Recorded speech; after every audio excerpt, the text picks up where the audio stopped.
రోజుకి ఎన్ని చేస్తారు? రోజుతామండి ఒక 5 దాకా అవుతాయి అనమాట.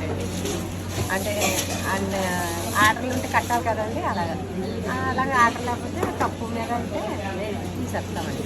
అలాగే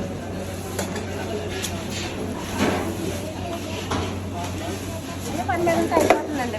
వేరే వేరే గవర్నమెంట్ అవి చేస్తూ ఉంటాం. అలాంటప్పుడు కొంచెం తగ్గుతాయండి.